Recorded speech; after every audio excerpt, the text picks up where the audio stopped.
जब गोवर्धन भगवान प्रकट हो गए तो ब्रजवासियों ने सुंदर गोवर्धन नाथ का पूजन किया। तो क्या हुआ? बोले देवता जय जयकार करके पुष्पों की वर्षा करने लगे। अपने सामने प्रत्यक्ष प्रकटे हुए गिरिराज गोवर्धन का दर्शन करके सभी देवता और ब्रजवासी धन्य हो गए। हमने और आपने कल गोवर्धन घाटी के दिव्य दर्शन किए थे। तो क्या हुआ? बोले देवताओं ने भी गोवर्धन भगवान के दर्शन किए और सभी ब्रजवासियों ने गोवर्धन भगवान के दर्शन किए। तो क्या होगा? बोले दर्शन करके हम सब धन्य हो गए और गोवर्धन नाथ को हम सब ने प्रणाम किया। फिर क्या किया? बोले फिर ब्राह्मणों से स्वस्ति वाचन करवाया, गायों को हरी हरी घास खिलाई, गिरिराज गोवर्धन की परिक्रमा की और उन्हें प्रणाम करके सभी ब्रजवासी कहाँ गए? बोले ब्रजवासी वृंदावन लौट आए। इधर जब इंद्र को जो पता चला कि श्री कृष्ण के कहने पर नंद आदि गोपगणों ने उनकी पूजा नहीं की, बोले इंद्र की पूजा नहीं की, नंद आदि गोपगणों ने, तो क्या हुआ? इंद्र क्रोधित हो गया। इंद्र ने क्या किया? बोले इंद्र ने प्रलयकारी समावर्तक नाम के मेघों को आज्ञा दी। इसी समय क्या कहा? बोले मेघों से इसी समय जाओ और ब्रज को डुबा दो, नष्ट कर दो। इंद्र की आज्ञा से महाराज वह समावर्तक मेघ ब्रज के ऊपर क्या करने लगे? बोले ब्रज के ऊपर मूसलाधार वर्षा बरसाने लगे।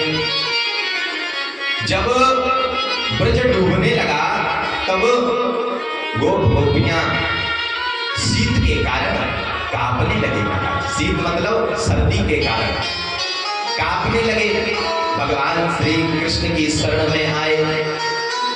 भगवान श्री कृष्ण ने कहा, ब्रजवासियों डरो मत, जिन गिरिराज गोवर्धन की आप लोगों ने परिक्रमा की है वे ही गिरिराज गोवर्धन हमारी रक्षा करेंगे। अतः हम सबको उन्हीं की शरण में चलना चाहिए।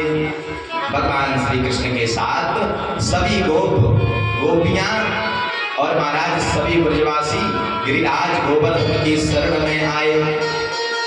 वहां भगवान श्री कृष्ण ने जैसे कोई छोटा सा बालक वर्षा के छत के पुष्प को उखाड़ करके हाथ में ले लेता है ना, ऐसे ही भगवान श्री कृष्ण ने गिरिराज गोवर्धन को उखाड़ करके भगवान श्री कृष्ण ने अपनी बाएं हाथ की सबसे छोटी उंगली पे रख लिया और ब्रजवासियों से कहा, अरे ब्रजवासियों तुम डरो मत, अपनी समस्त सामग्री को लेकर के और गौओं को लेकर के गिरिराज पर्वत के नीचे आ जाओ। सब गोपियां उनके साथ महाराज गिरिराज पर्वत के नीचे आ गए। ग्वालवाल और गोपगणों को लगा कहीं यह गिरिराज पर्वत गिर गया तो क्या होगा? तो क्या किया? बोले गिरिराज पर्वत अगर गिर ना पाए तो सभी ग्वालवालों ने क्या किया? बोले उसके नीचे तो आ गए गिरिराज पर्वत के, तो सभी ने अपनी अपनी लाठी और डंडे लगा लिए गिरिराज गोवर्धन। और यह गिरिराज गोवर्धन कौन है? बोले यह गिरिराज गोवर्धन द्रोण पर्वत के पुत्र हैं। किसके पुत्र हैं? बोले यह द्रोण पर्वत के पुत्र हैं। महर्षि पुलस्त्य इन्हें अपने साथ में कहाँ ले जाना चाह रहे थे? बोले यह अपने साथ में वाराणसी ले जाना चाह रहे थे। वाराणसी का मतलब बनारस लेकर के जाना चाह रहे थे। लेकिन तब गिरिराज गोवर्धन ने उनसे शर्त रखी। बोले महात्मा चलने को तो मैं तैयार हूं आपके साथ में, लेकिन मार्ग में आपने मुझे जहां कहीं भी रख दिया तो मैं वहीं प्रतिष्ठित हो जाऊंगा। अब महाराज महर्षि पुलस्त्य के साथ में अब गिरिराज गोवर्धन जी जा रहे हैं। अब महर्षि पुलस्त्य गिरिराज गोवर्धन को लेकर के चल दिए। अब अब जैसे ही महर्षि पुलस्त वृंदावन की पावन भूमि को पार करने लगे तो महाराज गिरिराज गोवर्धन की इच्छा क्या थी कि मैं गिरिराज गोवर्धन की इच्छा यह थी कि मैं वृंदावन की पावन भूमि को पार ना कर सकूं। तो गिरिराज गोवर्धन ने क्या किया, बोले लांघने की इच्छा नहीं थी पावन भूमि को, वृंदावन की भूमि को। तो उन्होंने भगवान से प्रार्थना की गिरिराज गोवर्धन ने, और भगवान की प्रेरणा से क्या हुआ, बोली बोली पुलस्त को जोर की लघु शंका लगी, जोर की लघु शंका लगी। तो गिरिराज गोवर्धन ने उठाने से पहले मुनि पुलस्त से कहा था कि मुनि मुझे जहां पर भी आप स्थापित कर दोगे मैं वहीं पे स्थापित हो जाऊंगा, फिर उठूंगा नहीं। अब मुनि पुलस्त अपने इस वचन को भूल गए। तो उन्होंने क्या किया, जब मुनि पुलस्त को लघु शंका लगी तो उन्होंने गिरिराज गोवर्धन को महाराज एक स्थान पे रख दिया, और जैसे ही उस स्थान पे रखा महाराज वह क्या हो गया, वह वहीं पर प्रतिष्ठित हो गया। अब लघु शंका के उपरांत मुनि पुलस्त आए तो मुनि पुलस्त ने क्या किया, सबसे पहले हस्त प्रक्षालन किया, और हस्त प्रक्षालन करके जैसे ही गोवर्धन उठाने लगे मुनि पुलस्त तो क्या हुआ, बोले गोवर्धन पर्वत नहीं उठा, गोवर्धन पर्वत मुनि पुलस्त से नहीं उठा। तब मुनि पुलस्त को क्या आ गया, बोले क्रोध आ गया, महात्मा को क्रोध आ गया मुनि पुलस्त, और उन्होंने गिरिराज गोवर्धन को श्राप दे दिया। क्या श्राप दे दिया, हे गिरिराज गोवर्धन तुमने अपनी धृष्टता के कारण मेरे मनोरथ को पूर्ण नहीं किया है, मेरी बात को आपने माना नहीं है, मेरी मनोरथ को आपने पूर्ण नहीं किया है। अतः आज से आप प्रतिदिन तिल तिल करके घटते रहोगे, तिल तिल करके घटते रहोगे।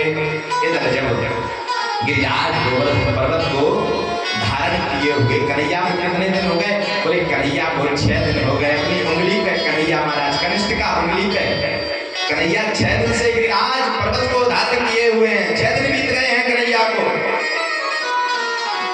बाल वालों ने कहा कन्हैया 6 दिन हो गए हैं, तुम्हारी उंगली में कष्ट होने लगा होगा, इसलिए थोड़ा तुम आराम कर लो, हमारे लाठी डंडे लगे हुए हैं। इस प्रकार जब बाल बाल कन्हैया से कहने लगे, और कन्हैया से कहने लगे बार बार, और ब्रजवासी भी कहने लगे लाला 6 दिन तुमको गिरिराज गोवर्धन उठाए हो गए हैं, तुमको भी कष्ट होने लगो, लाला कल आराम कर ले, हम लोग अपनी लाठी डंडा लगाए जो है लाला। भगवान ने कहा ठीक है। तो भगवान ने क्या, बोले भगवान ने लीला की। बोले क्या लीला की, कि भगवान ने ऐसी उंगली किए हुए थे, भगवान अपनी उंगली पे धारण किए हुए थे, भगवान ने थोड़ी सी नीचे कर दी तो महाराज जितने भी ब्रजवासी अपने लाठी डंडा लगाए हुए थे सब चटाचट टूट गए, और ब्रजवासी कहने लगे कन्हैया बचाओ, इस प्रकार चिल्लाने लगे। भगवान तो अंतर्यामी है, भगवान तो घट के स्वामी है, भगवान को तो सब पता है। भगवान ने फिर से गिरिराज गोवर्धन को महाराज अपनी उंगली पर धारण कर दिया, और ग्वाल वालों ने श्री कृष्ण से कहा कन्हैया सब साथ रहें, साथ हम सब ग्वाल वाल कहने लगे। क्या कहने लगे, हे कन्हैया हम सब साथ रहे, साथ साथ खेले, साथ साथ फिरे, साथ साथ रहे, और साथ साथ में गैया चराएं। लेकिन यह बता कि तुझ में इतना बल कहां से आ गया कि तूने गिरिराज गोवर्धन को धारण कर लिया, गिरिराज गोवर्धन को उठा दिया। ठाकुर जी कहते हैं, कन्हैया कहते हैं बोले क्या, बोले कछुआ खन को बल बढ़ो, कछ गोपिन करी सहाय, और राधा रानी की कृपा से मैंने गोवर्धन लियो उठा। कन्हैया कह रहे हैं यह सब तो राधा रानी की कृपा है। बोले मैंने अपनी कृपा से नहीं उठाया है, बोले यह तो राधा रानी की कृपा है। इधर भगवान श्री कृष्ण ने अगस्त्य मुनि का आवाहन कर दिया। बोले अगस्त्य मुनि का स्मरण भगवान ने क्यों किया, क्योंकि इंद्र रुष्ट हो गया था, तो इंद्र ने प्रलयकारी समावर्तक मेघों को महाराज ब्रज को डुबाने की आज्ञा दी थी कि तुम जाओ और ब्रज को जाकर के डुबा दो। तो महाराज खूब जल वर्षा। तो अगस्त्य मुनि का भगवान ने ध्यान किया। तो अगस्त्य मुनि, त्रेता युग में राम जी ने अगस्त्य मुनि को भोजन कराया था। तो उस समय राम जी ने अगस्त्य जी को पानी नहीं पिलाया था। तो आज भगवान श्री कृष्ण ने त्रेता में कहा था कि जब मैं कृष्ण अवतार दूंगा ना तब आपको जल पिलाऊंगा। तो आज महाराज जितना भी जल वर्षा है ब्रजमंडल में, अगस्त्य मुनि एक चुल्लू में पूरा पान कर गए, एक चुल्लू में पूरा जल पी गए महाराज, एक अंजलि में पूरा जल पी गए। और आकाश से होती हुई मूसलाधार वर्षा का पूरे जल का पान कर गए। अब क्या हुआ, पूरे 7 दिन के पश्चात जब इंद्र ने देखा कि ब्रज में धूल उड़ रही है, क्योंकि अगर कहीं पर महाराज 7 दिन तक मूसलाधार वर्षा हो तो उस गांव में क्या होगा, बोले उस गांव की हालत खराब हो जाएगी, जल के कारण जलमग्न हो जाएगा वह पूरा गांव। लेकिन इंद्र ने क्या देखा, बोले इंद्र आया तो इंद्र ने देखा कि 7 दिन के पश्चात ब्रज में धूल उड़ रही है। इंद्र आश्चर्य चक्कर में पड़ गया, कहने लगा मैंने तो इतना जल बरसवाया और यह जल कहाँ गया। इंद्र ऐसा सोच ही रहा था तो वह समझ गया कृष्ण कोई साधारण बालक नहीं है, कन्हैया कोई साधारण बालक नहीं है। अपितु कौन है, बोले अपितु ईश्वर है। इंद्र ने समवर्तक मेघों को लौटा लिया और वर्षा क्या करवा दी, बोले इंद्र ने बंद करवा दी।